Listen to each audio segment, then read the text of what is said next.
हाय दोस्तों, कैसे हैं आप सभी। मैं डॉक्टर आनंद फिर से अपने यूट्यूब चैनल पर आप सभी का स्वागत कर रहा हूं और आशा कर रहा हूं सभी ठीक है, मस्त एंजॉय कर रहे हैं। Financial planning and tax management का सब्जेक्ट चल रहा है। 14 मोस्ट इंपॉर्टेंट क्वेश्चन की सीरीज चल रही है। 8 तक मैं पहुंच गया हूं। 50% ऑलरेडी आपने कवर अप कर लिया है। बहुत ही अच्छी आपकी तैयारी अभी तक चल रही है।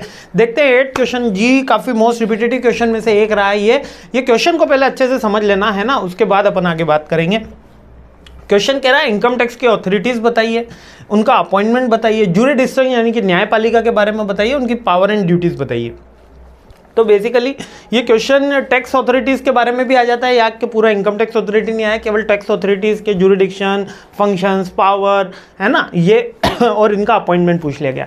तो बेसिकली इनकम टैक्स अथॉरिटी का जो रूल्स होता है, जो मेन पर्पस होता है, वो हमारे देश के अंदर इनकम टैक्स जो एक्ट है उसको अच्छे ढंग से इंप्लीमेंट करना, टैक्स का कलेक्शन करना, यही होता है। अब यहाँ पर इनकम टैक्स अथॉरिटी की जगह अगर जीएसटी अथॉरिटी पूछ लिया गया है ना, तो जीएसटी काउंसिल के लिए पूछ लिया गया, टैक्स अथॉरिटी के लिए पूछ लिया गया, तो आंसर सेम होने वाला है। आंसर यही लिखना है आपको कि यहाँ पर इनका मेन पर्पस या मेन फंक्शन क्या होता है कि टैक्स को कलेक्शन करना और जो लॉ बना हुआ है टैक्स सिस्टम का उसको अच्छे ढंग से इंप्लीमेंट करना। इसके लिए सबसे जो बड़ी संस्था है वो central board of direct tax system है।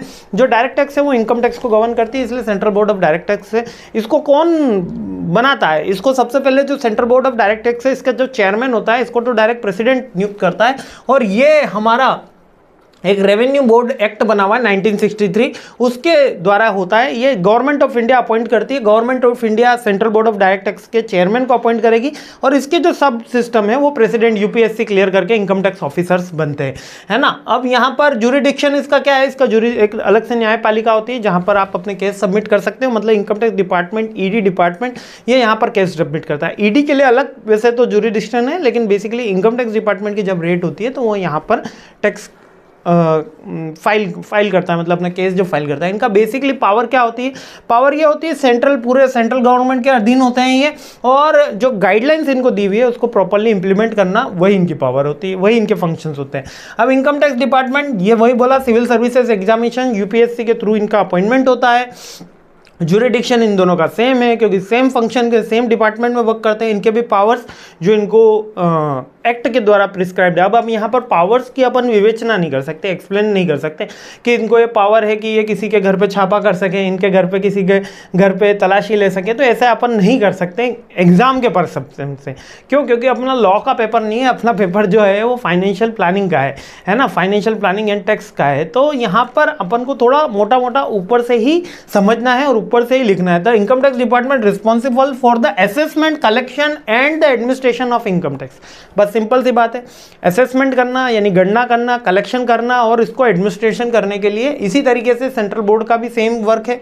और फिर मैं आगे चलता हूं तो इनकम टैक्स ऑफिसर्स के भी यही वर्क आते हैं, असेसिंग ऑफिसर्स के भी वर्क यही आते हैं, और डेजिग्नेटेड ऑफिसर्स के भी वही वर्क आते हैं कि टैक्स रिटर्न फाइल करना, उसमें कोई गमियां ढूंढना, नए गवर्नमेंट को प्रपोज करना कि कौन सा टैक्स रिफॉर्म करा जा सकता है, कौन सा को सिंप्लीफाइज करना, सर्वर अपडेट करना भी इसके अंदर आप कर सकते हो, यही सारी। और एपलेट अथॉरिटीज, एपलेट अथॉरिटी पहले तो इनकम टैक्स डिपार्टमेंट में ही जो ज्यूरिडिक्शन बना हुआ होता है, कमीशंस बने हुए होते हैं, उन पे आप अपील कर सकते हो।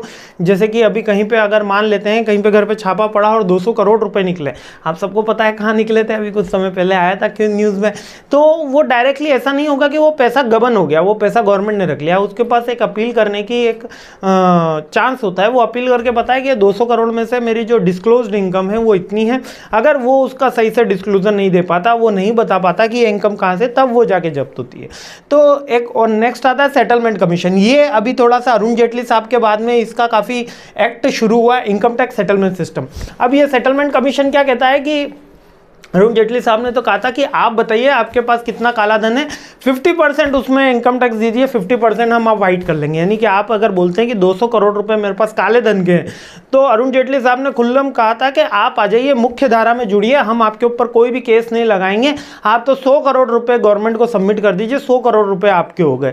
इतना तक उन्होंने गवर्नमेंट ने फेवर किया था। उसके बाद डिमोनेटाइजेशन हुआ था। तो इनकम टैक्स सेटलमेंट कमीशन एक बहुत ही क्रूशियल रोल प्ले करता है जब हम चेक करते हैं सेटलमेंट का पीरियड कि आपके पास कितना पैसा है, आपने कितना दिया है। यदि आप डिस्क्लोज कर रहे हैं, अगर डिस्क्लोज नहीं कर रहे तो फिर वो पूरा का पूरा केस आगे से बढ़ता है। तो इनकम टैक्स 1961 एप्लीकेबल हुआ था, लेकिन 63 डायरेक्ट टैक्स वाला है। याद रखना है 2-3 चीजें हैं इसकी, इफेक्टिव ड्यूटीज, फंक्शन, पावर्स, ये सारी की सारी इनकम टैक्स एक्ट के अंदर लिखी हुई है। इसी में फाइनेंशियल ईयर अपना लिखा हुआ है 1 अप्रैल टू 31 मार्च। ठीक है, यही इसके सारे के सारे पॉइंट्स हैं। थ्योरी इसके मैंने डिटेल वीडियोस में काफ़ी अच्छे से एक्सप्लेन करी है, फिर भी अगर किसी को कोई डाउट रहता है तो एक बार डिटेल वीडियो रिवाइज कर दीजिए, और फिर भी रहता है तो feel free to comment. I am happy to help you. जय हिंद, खुश रहिए, मुस्कुराते रहिए। अगले क्वेश्चन में मिलते हैं। मैं थोड़ा सा फास्ट चल रहा हूँ क्योंकि क्वेश्चन काफ़ी सारे हैं और अब हमारे पास समय है कम और काम है बहुत ज़्यादा। जय हिंद।